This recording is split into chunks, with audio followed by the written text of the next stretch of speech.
कि किसी भाई ने किसी के लिए प्रार्थना करी तो उसके जीवन में कष्ट आया,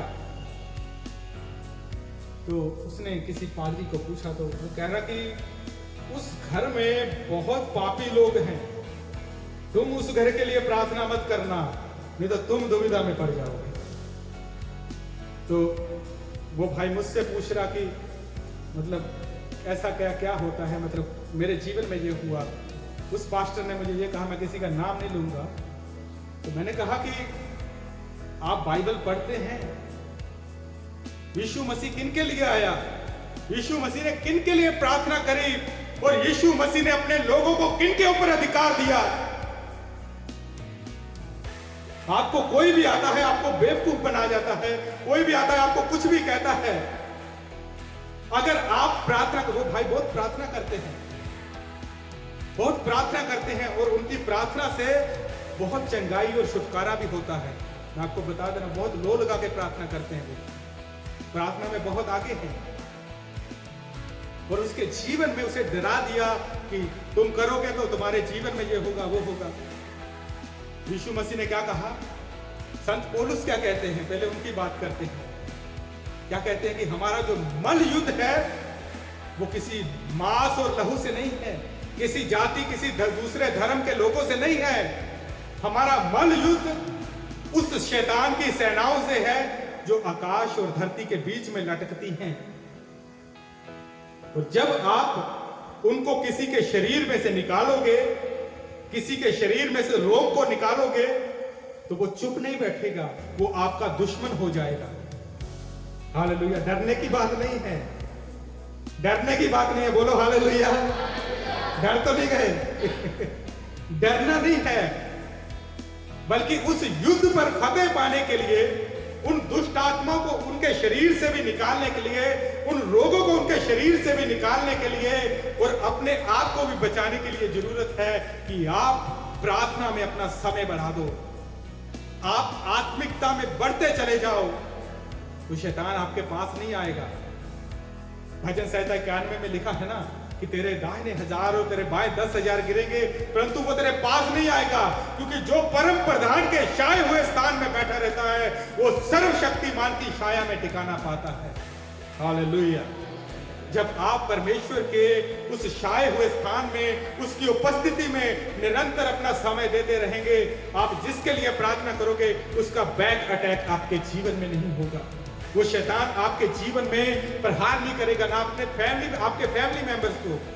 मैंने उसको समझाया, मैं बोला देखो मैंने जो आपसे कहा, अगर वो बाइबल से बाहर है तो आप मुझे कह दो कि आप झूठे हो। क्योंकि यीशु मसीह ने, जब यीशु मसीह को उठाया जाना तो उसने क्या कहा कि मैं तुम्हें सांपों और बिच्छुओं को रौंदने का अधिकार देता हूं, तुम बीमारों पर हाथ रखोगे और वो चंगे हो जाएंगे, तुम दुष्ट आत्माओं को निकालोगे, तुम बड़े बड़े अद्भुत काम करोगे। पिछले सप्ताह हम क्या पढ़ रहे थे, यूहन्ना कितना अध्याय था, 14 अध्याय का 12 पद।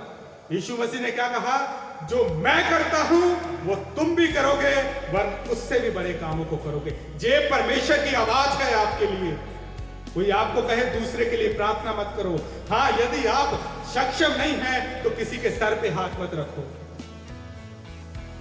यदि आप सक्षम नहीं हैं आप किसी के सर पे हाथ मत रखो, लेकिन प्रार्थना जरूर करो अपने देश के लिए, अपने प्रदेश के लिए, हमारे किसानों के लिए, इस मौसम के लिए।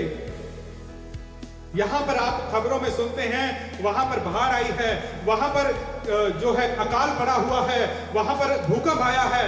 उन लोगों के लिए प्रार्थना करें। ये परमेश्वर की आवाज है मेरे और आपके लिए।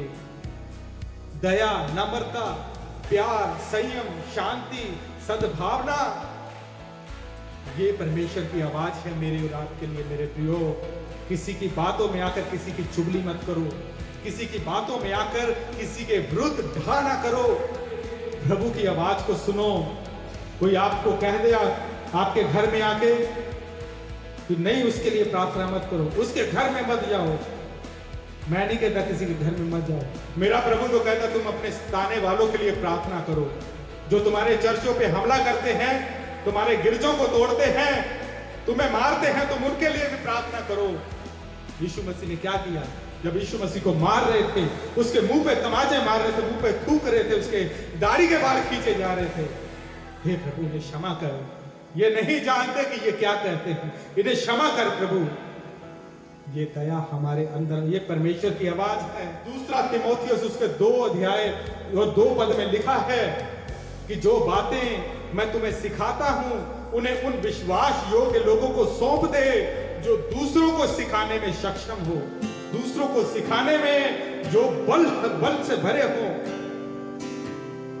इसलिए मेरे प्रियो, जो बातें प्रभु का वचन हम आपके साथ में रखते हैं, उस वचन को आप हर एक उस व्यक्ति को जिसको जरूरत है, आप उसको सिखाएं, उसको प्रभु के बारे में बताएं।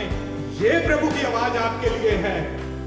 आपको जो आपको समय मिला है, जो आपकी बुलाहट है, उसके लिए आपको तैयार रहना है।